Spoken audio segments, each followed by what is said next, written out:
Hello बच्चों, मैं MD Asif MD sir Hindi medium में आप सभी का स्वागत करता हूं। आई होप आप सभी मस्त और स्वस्थ होंगे और अपने अपने पढ़ाइयों में व्यस्त होंगे। आज के क्लास में हम एनसीईआरटी कक्षा 9वीं गणित का अध्याय 10 जिसका नाम है हीरोन का सूत्र, इस चैप्टर का परिचय करने वाले हैं। तो आइए इस चैप्टर का परिचय शुरू करते हैं।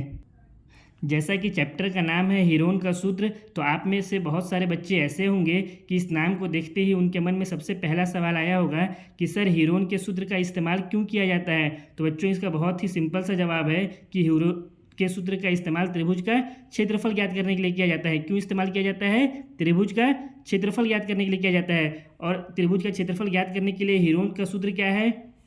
√S गुणा में S-1 गुणा में S-B गुणा में S-C। त्रिभुज का क्षेत्रफल क्या होता है आप सभी को पता है कि एक त्रिभुज जितने भाग को घेरे रहती है वही उसका क्या हो जाता है? त्रिभुज का क्षेत्रफल हो जाता है। ये जैसे हमारे सामने एक त्रिभुज है तो ये जितने भाग को घेरा हुआ है यही इसका क्या हो जाएगा? त्रिभुज का क्षेत्रफल हो जाएगा। ये जो अंदर का इसका भाग है। अब आप में से बहुत सारे बच्चे जो इंटेलिजेंट बच्चे हैं उनके मन में एक सवाल और आया होगा कि सर त्रिभुज का क्षेत्रफल ज्ञात करने का जो फॉर्मूला होता है वो तो होता है 1/2 इंटू आधार गुणा ऊंचाई। फॉर्मूला तो ये होता है 1/2 गुणा में आधार इंटू ऊंचाई। तो हम इस फॉर्मूले से त्रिभुज का क्षेत्रफल ज्ञात ना करके इस फॉर्मूले से त्रिभुज का क्षेत्रफल क्यों ज्ञात करेंगे, जबकि ये फॉर्मूला देखने के हिसाब से भी छोटा है और बहुत ही आसान फॉर्मूला है। इसको हम लोग पिछले कक्षाओं में भी पढ़ चुके हैं। आप लोग इसको कक्षा 7वीं कक्षा 8वीं में इस फॉर्मूले को पढ़ चुके हैं। तो इस फॉर्मूले को इस्तेमाल करके क्यों त्रिभुज का क्षेत्रफल ज्ञात करेंगे? तो बच्चों देखिए, इस फॉर्मूले का इस्तेमाल कब किया जाता है? जब हमें त्रिभुज कुछ इस तरह का दिया हो। कैसा त्रिभुज दिया हो? ऐसा त्रिभुज दिया हो जिसमें हमें त्रिभुज का ऊंचाई भी दिया हुआ हो और त्रिभुज का आधार भी दिया हो। क्या क्या दिया हो? हमें त्रिभुज का ऊंचाई दिया हो और साथ ही साथ त्रिभुज का आधार दिया हो। जब कभी भी इस तरह का त्रिभुज दिया जाता है तो हम क्या करते हैं? इस सूत्र का इस्तेमाल करके त्रिभुज का क्षेत्रफल ज्ञात कर लेते हैं। लेकिन अगर हमें इस तरह का त्रिभुज दिया जाए जिसमें ना ही हमें त्रिभुज का ऊंचाई दिया है और ना ही त्रिभुज का आधार दिया हो और हमसे बोले कि इस त्रिभुज का क्षेत्रफल ज्ञात करिए, तो हम कैसे ज्ञात करेंगे इस स्थिति में त्रिभुज का क्षेत्रफल? इस कंडीशन में हम त्रिभुज का क्षेत्रफल ज्ञात करने के लिए जो हमारे हीरोन चचा थे इनके द्वारा जो सूत्र दिया गया है इस सूत्र का इस्तेमाल करते हैं। इस सूत्र की सहायता से हम त्रिभुज का क्षेत्रफल ज्ञात करते हैं। यहाँ पे A, B और C ये क्या है? ये A, B और C त्रिभुज की भुजाएं हैं। क्या है? A, B, C ये तीनों त्रिभुज की भुजाएं हैं। और ये जो S है, ये S क्या है? ये S त्रिभुज का अर्ध परिमाप है। S क्या है? त्रिभुज का अर्ध परिमाप। अब ये अर्ध परिमाप क्या होता है? आप लोग जानते हैं परिमाप के बारे में, आप लोग पहले पढ़ चुके हैं कि त्रिभुज का परिमाप क्या होता है? त्रिभुज के तीनों भुजाओं की लंबाइयों का योग ही उसका क्या होता है? त्रिभुज का परिमाप होता है। मान लेते हैं ये जो हमारा त्रिभुज है, ये मान लेते हैं ABC। ये हमारा त्रिभुज कौन सा है? ABC है। और इसकी जो भुजाएं हैं इनका लंबाई क्या है? यहाँ से यहाँ तक जो भुजा है इसका लंबाई हो गया A। ये पूरा हमारा हो गया A। यहाँ से यहाँ तक की भुजा हो गया हमारा B और यहाँ से यहाँ तक जो भुजा है इसका लंबाई हो गया C। तो त्रिभुज का परिमाप का फॉर्मूला क्या होता है कि त्रिभुज के तीनों जो भुजाएं होते हैं उनकी लंबाइयों का योग ही उसका परिमाप होता है। परिमाप बराबर हम लोग क्या लिखते हैं?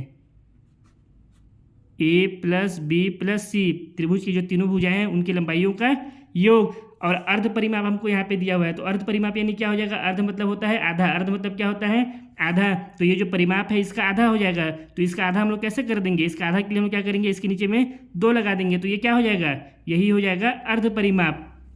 फॉर एग्जाम्पल इसको इस तरह से समझिए, अगर हमारे सामने मान के चलिए कि इसका परिमाप आया है 10 मीटर। कितना आया है हमारा परिमाप? A + B + C तीनों को जोड़े तो 10 आया। तो इसका आधा कितना हो जाएगा? इसका आधा ज्ञात करने के लिए क्या करेंगे? 10 के नीचे 2 लगा देंगे, यानी 10 को 2 से भाग दे देंगे तो हमको क्या मिल जाएगा? अर्ध परिमाप मिल जाएगा। ये कितना आ जाएगा? 5 आ जाएगा। तो यही हमारा क्या होता है? अर्ध परिमाप त्रिभुज का। इसको हम लोग कैसे ज्ञात कर सकते हैं? जो त्रिभुज के तीनों भुजाएं दिए होते हैं A, B और C, इन तीनों का योग को हम क्या करेंगे? 2 से डिवाइड कर देंगे। तो इसका फॉर्मूला क्या हो गया? S को ज्ञात करने का फॉर्मूला है भुजा A + भुजा B + भुजा C बटा में 2। बस अगर आप सिर्फ ये याद कर लिए त्रिभुज का अर्ध परिमाप तो आप बहुत ही आसानी के साथ हीरोन चचा का जो सूत्र है त्रिभुज का क्षेत्रफल ज्ञात करने वाला, इस सूत्र की सहायता से त्रिभुज का क्षेत्रफल ज्ञात कर सकते हैं। इसको एक एग्जाम्पल से भी समझते हैं। एक एग्जाम्पल से इस फॉर्मूले को समझते हैं। मान लेते हैं हमारे सामने एक त्रिभुज दिया हुआ है। ये एक त्रिभुज हमको दिया हुआ है। ये एग्जाम्पल का क्वेश्चन हम लोग ले लेते हैं जिसमें हमको जो भुजा A है ये दिया हुआ है 4 मीटर। भुजा कितना दिया हुआ है हमको? 4 मीटर। भुजा B हमको दिया हुआ है 6 मीटर और भुजा सी हमको दिया हुआ है 8 मीटर, और हमसे कह रहा है त्रिभुज का क्षेत्रफल ज्ञात कीजिए। तो सबसे पहले तो देखिए, इस त्रिभुज में ना ही हमको ऊंचाई दिया हुआ है और ना ही आधार दिया हुआ है, तो हम तो इस सूत्र की सहायता से इस त्रिभुज का क्षेत्रफल ज्ञात ही नहीं कर सकते कि 1/2 गुणा आधार इंटू ऊंचाई। इस सूत्र की सहायता से तो हम लोग इस त्रिभुज का क्षेत्रफल ज्ञात नहीं कर सकते। इसके लिए हम लोग क्या करना पड़ेगा, जो हीरोन चचा का सूत्र है उस सूत्र को लिखना पड़ेगा। फॉर्मूला क्या होता है त्रिभुज का क्षेत्रफल का? त्रिभुज का क्षेत्रफल का फॉर्मूला होता है √S ब्रैकेट में S minus A into S minus B into में S माइनस सी, यही फॉर्मूला होता है। यहाँ पे S क्या होता है? S त्रिभुज का अर्ध परिमाप होता है। तो अर्ध परिमाप को हम लोग कैसे ज्ञात करते हैं? चूंकि यहाँ पे लिखेंगे अपन अर्ध परिमाप को कैसे ज्ञात कर सकते हैं, त्रिभुज की तीनों भुजाओं का योग को हम लोग क्या करते हैं 2 से भाग दे देते हैं। यहाँ पे हमको A, B और C का वैल्यू कितना दिया हुआ है 4 + 6 + 8 बटा में कितना हो जाएगा 2, 6 × 4 = 10 और 8 18/2, यानी जो हमारा S का वैल्यू आ गया वो कितना आ गया 9 मीटर आ गया। अब अगर हम लोग S का वैल्यू ज्ञात कर लिए हैं तो यहाँ रख करके इस S के वैल्यू को हम लोग त्रिभुज का क्षेत्रफल भी ज्ञात कर सकते हैं। कैसे ज्ञात करेंगे? हम लोग लिखेंगे त्रिभुज का क्षेत्रफल बराबर क्या हो जाएगा हमारा, त्रिभुज का क्षेत्रफल बराबर हो जाएगा अंडर में S की जगह पे क्या रख देंगे 9 रख देंगे, ब्रैकेट में S की जगह पे क्या हो गया हमारा 9, A की जगह में क्या रख लेंगे हम लोग 4, तो ये हो गया 9 - 4 ब्रैकेट में, फिर 9 माइनस है B की जगह में क्या रखेंगे 6 दिया हुआ है तो 6 रख लेंगे, ब्रैकेट में S माइनस सी, तो S का वैल्यू हमारा हो गया 9 और C का वैल्यू है 8, तो हमारा क्या हो जाएगा 9 - 8। अब इसको अगर हल करेंगे तो कितना हो जाएगा अंडर ये 9 को एज इट इज छोड़ देते हैं, ये 9 से 4 को घटाएंगे तो कितना हो जाएगा 5 हो जाएगा, तो इसको गुणा में लिख देते हैं 5। फिर यहाँ पे गुणा का चिन्ह है तो कोई निशान नहीं है, यानी इनके बीच में क्या है गुणा का सिंबल है, गुणा का चिन्ह है, तो यहाँ पे गुणा का चिन्ह लगा देते हैं। 9 में से 6 घटाएंगे कितना आ जाएगा 3, फिर यहाँ पे गुणा का निशान है कुछ नहीं है, यानी यहाँ पे गुणा का निशान है 9 - 8, 9 में से 8 घटाएंगे तो कितना बचेगा 1। अब इसको सॉल्व कर लेंगे, कितना आ जाएगा हमारा ये, इसको अगर हम लोग गुणा कर लेंगे तो 5 × 15, 15 एकम कितना होता है 15 ही होता है, और ये पूरा हो गया हमारा यहाँ से यहाँ तक 15, और 15 का 9 से गुणा करेंगे तो कितना हो जाएगा 15 × 9 = 135, कितना हो जाएगा 135। ये भी अंडर में है, इसको हमको क्या करना पड़ेगा रूट से बाहर निकालना पड़ेगा, तो 135 को हम लोग रूट से बाहर निकालेंगे तो क्या हो जाएगा ये हो गया 135, 5 × 3 = 8, 1 9, 3 से जाएगा 4 बार में 1 बचा, 3 × 5 = 15, फिर 3 से जाएगा ये 3 एकम 3, 1 बचा, 3 × 5 = 15, फिर ये 3 से जाएगा 3 × 5 = 15, और ये हो गया 5 एकम 5, यानी ये हो गया हमारा 3 बाहर निकल गया, ये आपस में जोड़ा में है तो, और अंदर कितना बच गया 3 × 5, ये दोनों जोड़ा में नहीं, यानी ये कितना हो गया 15।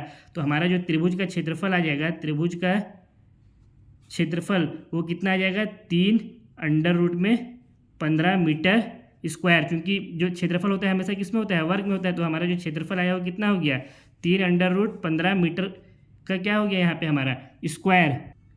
बस इसी तरह से प्रश्नावली 10.1 में जितने भी क्वेश्चन दिए गए हैं उन सभी क्वेश्चन को इस सूत्र की सहायता से त्रिभुज का हम लोग क्षेत्रफल ज्ञात करेंगे। अब इसी के साथ आज के क्लास को यहीं पर समाप्त करते हैं। अब बहुत जल्द हम लोग प्रश्नावली 10.1 के प्रश्नों को हल करते हुए मिलेंगे। तब तक के लिए हंसते रहिए, मुस्कुराते रहिए और अपने पढ़ाई को निरंतर जारी रखिए। और अगर वीडियो पसंद आया है तो वीडियो को लाइक भी कर दीजिए, वीडियो में कमेंट भी करिए, साथ ही साथ इस वीडियो को अपने दोस्तों के साथ भी शेयर करिए। और MD सर का टेलीग्राम चैनल को ज़रूर ज्वाइन कर लीजिए, क्योंकि उस चैनल में मैं आप लोगों को जितने भी वीडियो बनाया हूँ अभी तक उन सभी वीडियो का PDF मिल जाएगा,